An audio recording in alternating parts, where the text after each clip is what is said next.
The space station floating near Kepler 442b was the largest structure Lisa Carter had ever seen.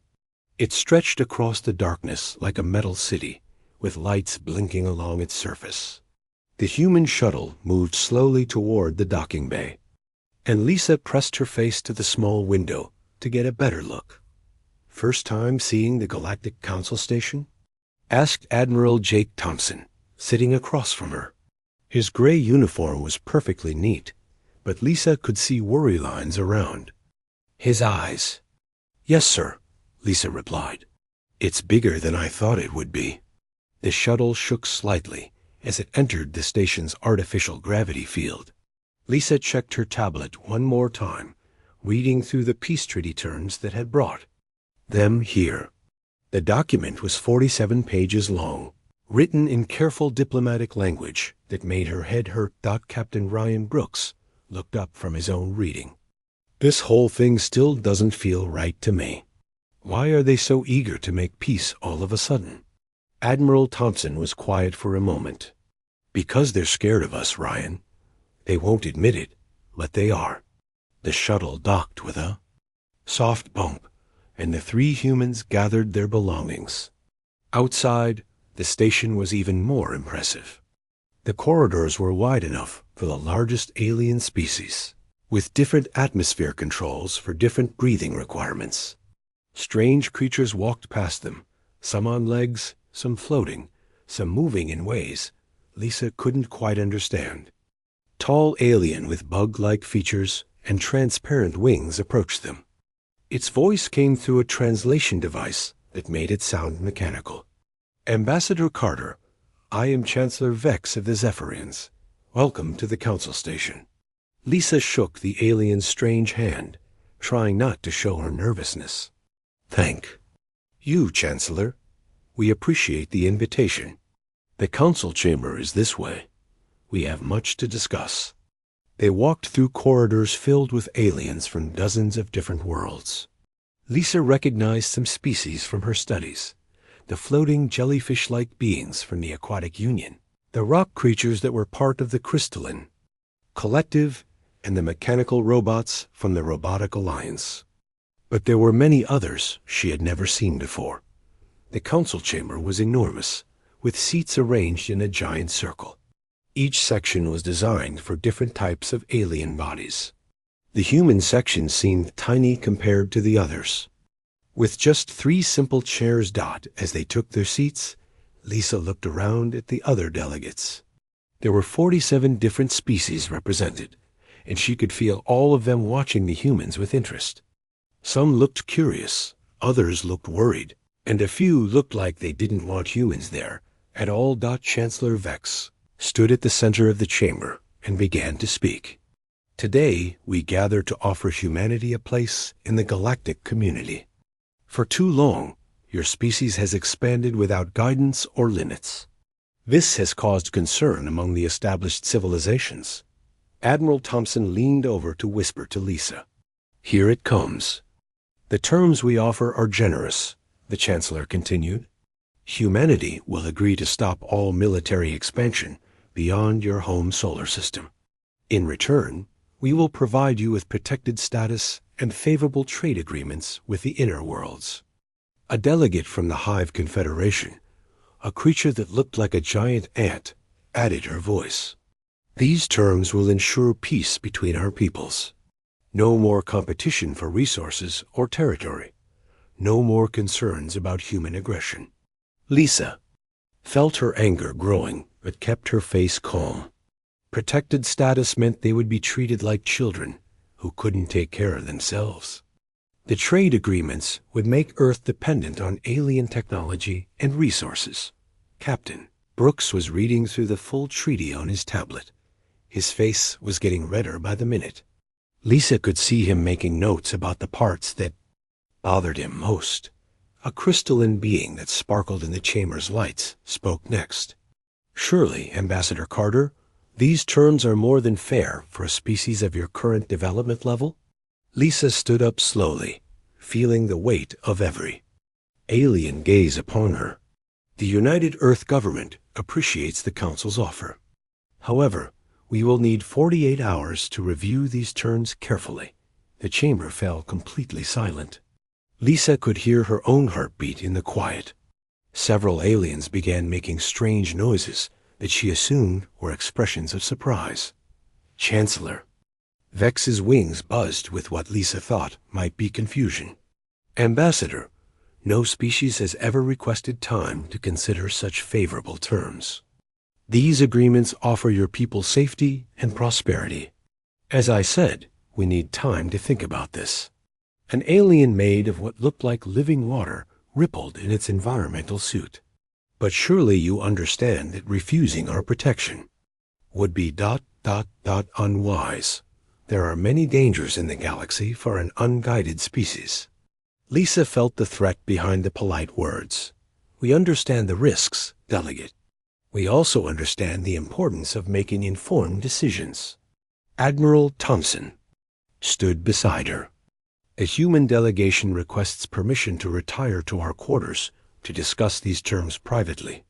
Of course, Chancellor Vex said, though his tone suggested he was not pleased. We will reconvene in 48 hours for your answer. As they left the chamber, Lisa could hear the alien delegates talking among themselves in their various languages. The translation devices couldn't keep up with all the different conversations, but she caught words like stubborn and foolish and dangerous. In the corridor outside, a human woman in a council uniform approached them. Lisa recognized her as Dr. Helen Foster, a former Earth officer who had joined the Galactic Council years ago. Ambassador Carter, Dr. Foster said quietly, I need to speak with you privately. There are things about this treaty that you need to understand. Admiral Thompson nodded. Our quarters in 1 hour. As they walked back to the human section of the station, Lisa felt the weight of the decision ahead of them. 47 alien civilizations wanted to control humanity's future, offering safety in exchange for freedom. The question was whether Earth would accept the cage they were offering, no matter how comfortable it might be. Looking out the station windows at the stars beyond, Lisa wondered if her people were ready for what might come next. The aliens thought they were offering humanity a generous deal, but Lisa was beginning to understand that this was more like a demand dressed up as a gift. The next 48 hours would determine whether humanity joined the galactic community as partners or as prisoners. The human quarters on the station were small but comfortable. Admiral Thompson waited until everyone was inside, then pressed a button on a small device. A blue light appeared around the room. Privacy shield is active, he said. Now we can talk. Freely. Dr. Helen Foster sat down at the table with them. She looked tired and worried. I've been working with the Council for 5 years. I've never seen them this determined to control another species. Lisa opened her tablet and spread the treaty documents across the table. Let's go through this piece by piece. What are they really asking for? Captain Brooks pointed to the first section. Military restrictions. We can't build any new warships or weapons beyond what we have now. We can't establish military bases outside the solar system. That means our colonies would be defenseless, Admiral Thompson said. If anyone attacks them, we couldn't help. Doctor. Susan Miller, the team's science expert, pulled up a star map on the wall screen. Look at this. They're asking us to abandon 17 worlds we've already started to colonize. These aren't just empty rocks. Some of these planets could support millions of people.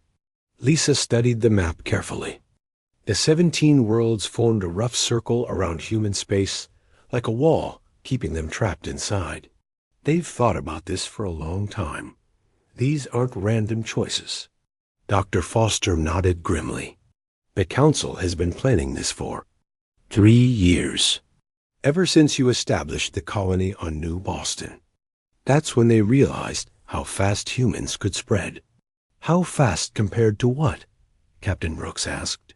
Most alien species take 50 to 100 years to establish one new colony, Dr. Foster explained. You've done 18 in 20 years. That terrifies them. Dr. Miller pulled up more data on her screen. The trade agreements are just as bad. Look at Article 23. We can only buy technology that the Council approves. No research into weapons, faster-than-light travel, or what they call disruptive technologies. What does that mean exactly? Lisa asked. Anything that might make us independent, Admiral Thompson said. They want us to need them for everything important. Captain Brooks was reading through another section. Article 47 is worse. Joint monitoring stations. They want to put their people in our space to watch everything we do. Essentially occupation forces, Dr. Foster said quietly. They'll be watching your military, your research, your colonial, expansion, everything. Lisa felt sick as she read through more of the treaty. The enforcement section says they can stop our ships anywhere in our own territory if they suspect treaty violations. And who decides what counts as a violation? Dr. Miller asked. They do, Admiral Thompson replied. A council committee with no human representation. The room fell quiet as everyone absorbed what they were reading. This wasn't a peace treaty between equals. It was a surrender document that would turn humanity into a client state of the Galactic. Council. Dr. Foster broke the silence. There's something else you need to know. I've seen the classified intelligence reports. The Council believes that humans are naturally aggressive and expansionist. They think you'll eventually threaten the established order. Are they wrong? Captain Brooks asked bluntly. Admiral Thompson considered the question. We do expand faster than other species. We do build stronger militaries. But we've never attacked an inhabited world. That doesn't matter to them, Dr. Foster said. They see your growth rate and assume you'll become a threat. This treaty is their way of preventing that. Lisa stood up and walked to the window. Outside, she could see alien ships coming and going from the station. Dozens of different designs, representing dozens of different worlds. They've built something impressive out here. A community of species working together. But only on their terms, Dr. Miller pointed out. Every species in the Council follows the same rules, moves at the same pace, accepts the same limitations. And if we don't accept those limitations? Lisa asked. The room was quiet again. Everyone knew the answer, but no one wanted to say it. Finally, Admiral Thompson spoke. Then we're on our own. Captain Brooks pulled up military intelligence on his tablet. I've been looking at their fleet numbers. If all 47 species combined their forces, they could overwhelm us easily. In a direct fight, yes, Admiral Thompson agreed. But who says we have to fight them directly? Dr. Foster looked confused. What do you mean? The galaxy is huge. Admiral Thompson said. Most of it is unexplored. While they're busy managing their existing territories, we could be claiming new ones. Dr. Miller brought up more star charts. The Council controls maybe 10% of habitable worlds in the galaxy. The rest are unclaimed because they expand so slowly. You're talking about racing them to empty worlds? Dr. Foster said. But that would mean giving up diplomacy entirely. Lisa turned back from the window. Would that be so bad? Look what their diplomacy has gotten us. A choice between surrender and war. There might be a third option, Admiral Thompson said quietly. We don't surrender, and we don't fight. We just leave. Leave? Captain Brooks asked. Walk away from the whole system. No treaties, no agreements, no diplomatic relations. We go our own way and let them go theirs. Dr. Foster looked shocked. No species has ever withdrawn from galactic diplomacy voluntarily. It's unprecedented. Maybe it's time for something unprecedented.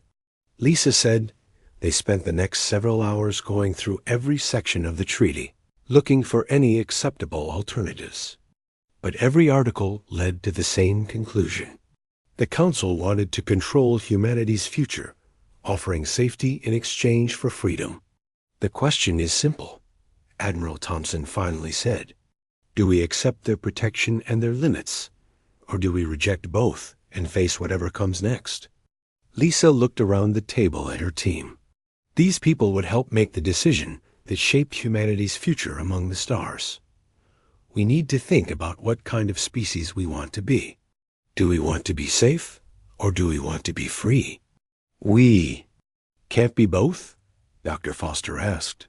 "Not according to this treaty," Captain Brooks replied. As the night wore on, the human delegation worked through the implications of each choice.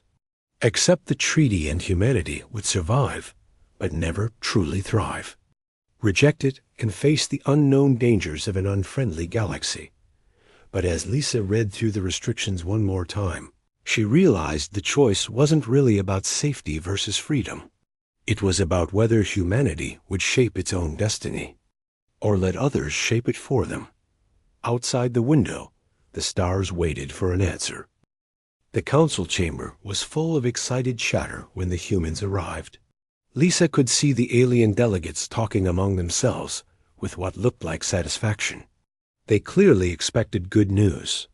Chancellor Vex's wings buzzed happily as he called the session to order. "Welcome back, Ambassador Carter.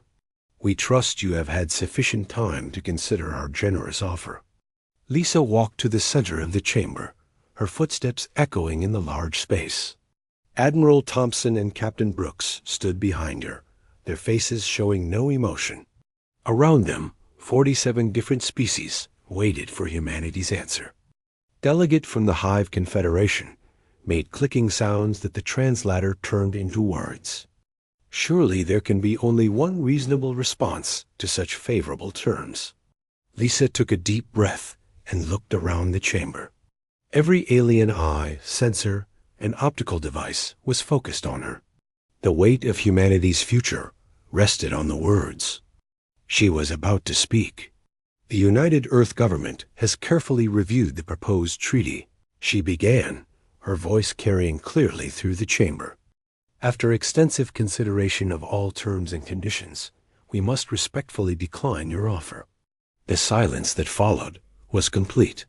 Lisa could hear the hum of the station's life support systems, the quiet whisper of air recyclers, even the distant vibration of the artificial gravity generators. But from the alien delegates, there was nothing but shocked quiet. Then the chamber erupted. Dozens of different voices began speaking at once in languages the translation system couldn't handle fast enough. The crystalline being's musical tones clashed with the mechanical beeping of the robots and the wet gurgling sounds from the high aquatic delegates.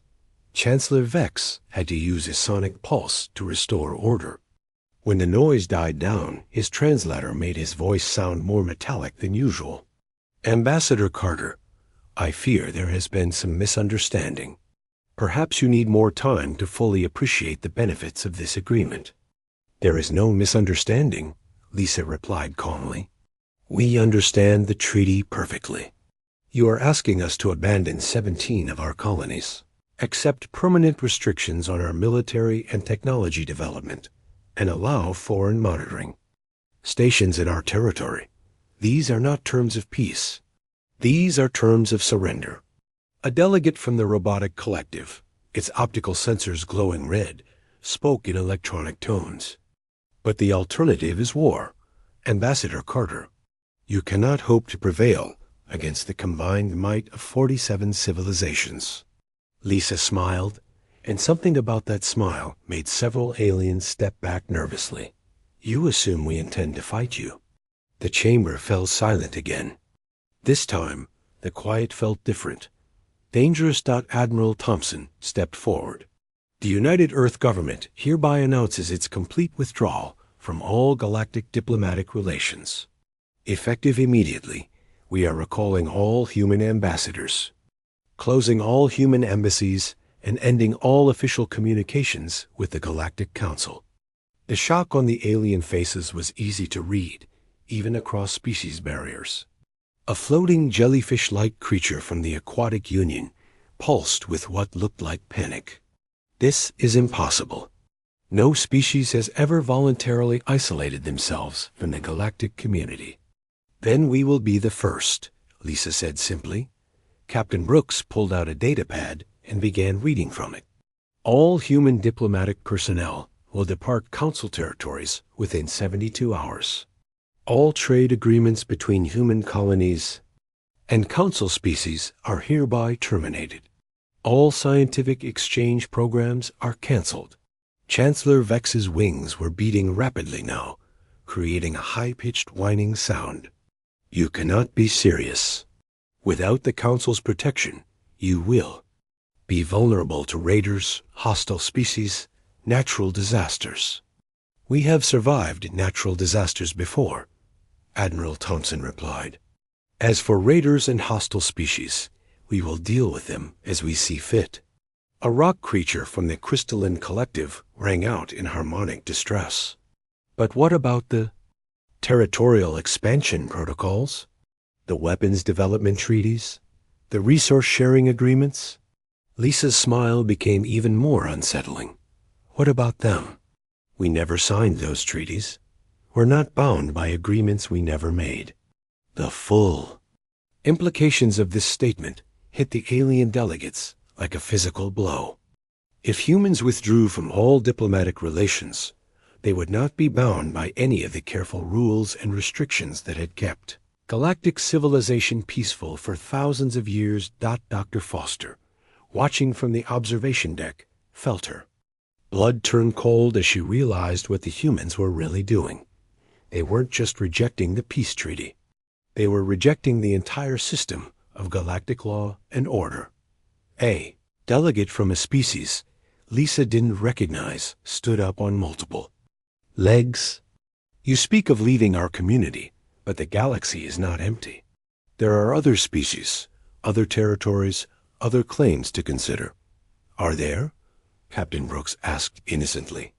We've surveyed dozens of systems that no Council species has ever visited. Empty worlds, unclaimed resources, open space. If you're not using it, what right do you have to control it? The chamber buzzed with nervous energy as the aliens began to understand the true scope of what humans were proposing. Not just independence, but unrestricted expansion into any territory they could reach first. Chancellor Vex tried one more time. Ambassador Carter, please reconsider. The Council exists to prevent exactly this kind of chaos. Without diplomatic controls, without agreed-upon boundaries, there will be conflict and suffering. Lisa looked directly at the Chancellor, her expression serious now. There will be conflict and suffering under your treaty, too.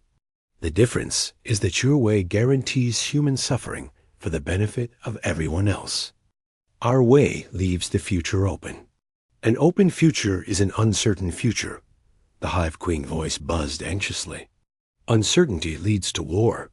Maybe, Admiral Thompson admitted. But certainty under your terms leads to slavery. We choose uncertainty. The human delegation began walking toward the chamber exit. As they reached the doors, Lisa turned back one more time. The galaxy is vast enough for all of us, she said, but only if no single group gets to make the rules for everyone else. The age of Council control is ending. What comes next will be decided by whoever is brave enough to reach for it first. The doors closed behind the humans, leaving the alien delegates in stunned silence. Outside, Lisa could hear the beginning of frantic discussions as 47 species tried to figure out how to respond to something that had never happened before. As they walked back to their shuttle, Captain Brooks asked quietly, "Do you think we just started a war?" Admiral Thompson shook his head. "No, I think we just ended one before it began." Lisa looked out at the stars through the station windows one more time. Now we find out what humans can really do when nobody else is setting the limits. 3 months had passed since the humans walked out of the Council chamber. Grand Admiral Foster stood before the emergency session of the Galactic Council Security Committee, her hands shaking as she held her report. "The situation is worse than we feared," she began, her voice barely steady. "In 90 days, human ships have been detected in 43 star systems that we have never explored. They are not just expanding. They are racing ahead of us to claim worlds we did not even know existed." The Security Committee was made up of the 12 most powerful military leaders in the galaxy. Each one represented billions of people from their home worlds. Now they all stared at Foster with growing alarm. Commander Zix of the Aquatic Union rippled nervously in his water suit. How is this possible? 3 months ago, they controlled only 19 worlds. Now you say they have found 43 new ones? Not found, Foster corrected. Claimed. Every system they visit, they leave behind marker beacons and basic equipment. Under galactic law, that makes the worlds theirs. The mechanical delegate from the robotic collective beeped angrily. We should send warships to stop them. Destroy their marker beacons. Reclaim those worlds. On what grounds? Foster asked. They have broken no laws. The worlds they are claiming are empty. No intelligent life, no existing colonies, no prior claims by any council species. Chancellor Vex, attending the meeting through hologram, buzzed his wings in frustration. They are exploiting a loophole in our territorial expansion laws. Since they withdrew from old treaties, they are not bound by our careful protocols for claiming new worlds. Dr. Helen Park, the human scientist who had worked with the Council for years, brought up disturbing data on the main screen. The expansion pattern shows careful planning. Each new colony is positioned to support further expansion. They are not randomly grabbing worlds. They are building a network. The room fell silent as the aliens studied the star map. Red dots showed human colonies, and the pattern was clear. Each cluster of red dots formed a base that could launch ships to claim even more distant worlds. How many people are they moving to these new worlds? Asked the Crystalline Collective's representative. That is the truly alarming part, Foster replied. Our intelligence suggests they are not moving large populations yet. Most of these new colonies have fewer than 1,000 people. But each one has industrial equipment, manufacturing facilities, and shipyards. The Hive Queen voice made clicking sounds of distress. They are building infrastructure first, population second. Each colony becomes a launch point for more expansion. Dr. Park nodded grimly. Human colonial strategy is completely different from ours. We debate for decades before establishing a single colony, making sure it will be perfect. They launch multiple expeditions at once, accepting that some will fail, but knowing that most will succeed. Commander Zix was studying the expansion charts with growing panic. At this rate, how much territory will they control in 1 year? Foster did not want to answer, but she had to. Our projections suggest they could claim over 300 worlds within 12 months. That would give them more territory than the 5 largest council species combined. The room erupted in alarmed voices. Several delegates began talking at once, their translation devices struggling to keep up. Order, Chancellor Vex commanded. We must discuss our options calmly. The crystalline delegates' musical tones were sharp with worry. What options do we have? They refuse to negotiate. They ignore our laws, and they are claiming territory faster than we can even explore it. We could declare war, suggested the robotic representative. War against whom? Foster asked. They have no central government we can attack. Each colony is independent. Each ship operates alone. How do you fight an enemy that has no single target? Dr. Park brought up more disturbing intelligence. There is another problem. Other species are beginning to ask questions. The Outer Rim. Alliance has requested permission to withdraw from the territorial expansion treaties. They want to claim worlds before humans get there. The impact of this news hit the committee like a physical blow. The careful system of laws and treaties that had kept the galaxy peaceful for thousands of years was beginning to crumble. If other species start withdrawing from the treaties, Chancellor Vex said slowly, the entire galactic order could collapse. Foster nodded. The humans have shown that the fastest species gets the most territory. Others are starting to realize that our system of careful negotiation puts them at a disadvantage. The Aquatic Union commander was studying human expansion routes on his screen. They are avoiding all inhabited systems. They take only empty worlds. How can we claim they are being aggressive? They do not need to be aggressive, the Hive Queen voice replied. They are simply better at expansion than we are. That may be more dangerous than aggression. Dr. Park pulled up technical reports about human colonies. Their technology is advancing rapidly too. Without treaty restrictions, they are developing faster ships, better manufacturing, more efficient colonial equipment. Each generation of colonies is more capable than the last. The Security Committee sat in stunned silence as they absorbed the full scope of the crisis. The humans were not conquering the galaxy through war. They were claiming it through speed and efficiency. Is there any way to stop them? Chancellor Vex asked quietly. Foster looked around the room at the 12 most powerful military leaders. In known space, how do you stop someone who refuses to fight you? How do you negotiate with someone who will not talk to you? How do you control someone who has left your system entirely? A crystalline delegate rang out a sad harmonic tone. We cannot. And what do we do? Demanded the robotic representative. Foster stood up and walked to the star map, showing human expansion. The red dots seemed to pulse with threatening energy. We adapt or we fall behind. The humans have changed the rules of galactic civilization. Either we learn to compete with their methods, or we watch them claim the future. Outside the station, human ships were already heading toward their next targets.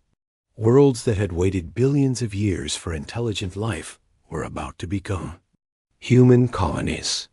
The galaxy was changing, and there was nothing the Galactic Council could do to stop it. The age of careful diplomacy was ending. The age of human expansion had begun. 2 years after humanity walked away from the peace talks, the Galactic Council faced a crisis unlike anything in their history. The great chamber that had once been filled with confident voices now echoed with worried whispers and fearful discussions. Grand Admiral Foster stood at the center of the chamber, her uniform wrinkled and her face showing the strain of sleepless nights. The report in her hands contained numbers that seemed impossible to believe. The Human Colonial Alliance now controls 237 worlds, she announced to the stunned assembly. Their territory spans 4 complete spiral arms of the galaxy. Their industrial output exceeds that of 12 council species combined. The chamber fell silent. Even the constant humming and clicking of the various alien translation devices seemed quieter than usual. Chancellor Vix's wings drooped with exhaustion. How did this happen so quickly? 2 years ago, they were a single-system species. Dr. Helen Park stepped forward with her analysis. She had been studying human expansion patterns for months, trying to understand their methods. Humans approach colonization differently than any known species. While we spend decades planning a single colony, they launch dozens of expeditions. At the same time, a delegate from the Crystalline Collective vibrated with distress. But surely they cannot maintain quality control with such rapid expansion? That is where you are wrong, Dr. Park replied sadly. Each human colony is designed to be self-sufficient within 5 years. They do not need support from Earth or other colonies. They build everything they need locally. The Hive Queen voice made agitated clicking sounds. This is impossible. No species can grow so fast without making mistakes. Foster brought up holographic displays showing human colonial development. They do make mistakes. About 20% of their colony attempts fail completely. but they plan for that. They send so many expeditions that even with failures, they still claim more worlds than we do. Commander Zix from the Aquatic Union rippled nervously. What about their military capabilities? Surely they cannot defend so many scattered colonies? That is another problem, Foster said grimly. They do not try to defend every colony. If one is attacked, they evacuate the people and abandon the world. But they also remember who attacked them. The chamber buzzed with confused voices. This was completely opposite to how other species thought about territory and defense. Dr. Park explained further. Humans treat colonies like seeds. They plant many, expecting some to be destroyed. But the ones that survive grow strong and plant more seeds. It is a strategy no other species has ever used. A mechanical delegate from the robotic collective beeped anxiously. We have detected human ships and systems we thought were impossible to reach. How are they traveling so far so fast? Unrestricted technology development, Foster answered. While we have been bound by treaties limiting our research, they have been free to develop whatever they think they need. Their ships are now 30% faster than ours. The implications of this hit the Council like a physical blow. Not only were humans expanding faster, they were getting better at it with each passing month. Chancellor Vex tried to maintain some authority. Perhaps it is time to reconsider military action. We cannot allow this expansion to continue. Military action against what targets? Foster asked. They have no capital world we can attack. No central government we can negotiate with. Each colony operates independently. How do you conquer an enemy that has no center? The queen voice of the Hive Confederation made a disturbing observation. They are not trying to conquer us. They are making us irrelevant. This comment caused another wave of worried discussions throughout the chamber. The aliens were beginning to understand that humanity was not following any playbook they recognized. Dr. Park brought up a communication from the human colony of New Denver. Captain Brooks, representing the Human Colonial Alliance, has agreed to address the Council via hologram. The image of Captain Brooks appeared in the center of the chamber. He looked older than when he had walked out of the peace talks, but his eyes were confident and determined. Honorable delegates, he began, his voice carrying clearly through the chamber. The Human Colonial Alliance greets the Galactic Council. Chancellor Vex leaned forward. Captain Brooks, surely you can see that this expansion cannot continue indefinitely. The galaxy has limits, Brooks smiled. The galaxy is larger than any of us imagined. We have surveyed less than 1% of it. There is room for everyone. But your rapid expansion is destabilizing the galactic order, protested the crystalline delegate. What order? Brooks asked. An order where 47 species control most of the galaxy, while thousands of others are restricted to single worlds. An order where expansion takes centuries because of bureaucratic delays. That was not order. That was stagnation. The Aquatic Union commander tried a different approach. What do you want from us? What are your terms for stopping this expansion? Brooks looked genuinely confused. Stop? Why would we stop? We are not harming anyone. Every world we claim is empty. Every system we enter is uninhabited. We are simply using resources that no one else wanted. Foster realized the terrible truth that the Council had been avoiding. You never intended to conquer us or destroy us. You intended to make us irrelevant. Not irrelevant, Brooks corrected gently. Just not dominant. The galaxy belongs to whoever is willing to reach for it. For too long, your species have been content to stay in comfortable boundaries. We prefer to keep moving. The Hive Queen voice made one final attempt. But what about cooperation? What about working together for mutual benefit? Brooks considered this seriously. We are happy to trade with any species that wants to trade with us. We are willing to share knowledge with anyone who asks. But we will not accept limits on our growth in exchange for your approval." Chancellor Vex's wings began beating rapidly with frustration. "You are destroying everything we have built. Thousands of years of careful diplomacy, of managed expansion, of peaceful coexistence. Were you really coexisting peacefully?" Brooks asked. "Or were you just making sure no one could challenge your control? You offered us protection from dangers we could handle ourselves. You offered us trade agreements that would make us dependent on you. You offered us everything except the right to choose our own path." The chamber fell completely silent. The alien delegates had no answer to this challenge. Brooks gestured toward the star charts still displayed around the chamber. "Look at those maps. Look at how much empty space there is. You controlled less than 10% of habitable worlds, but you acted like you owned the entire galaxy." Foster understood now why the human strategy had been so effective. "You are not just expanding faster than us.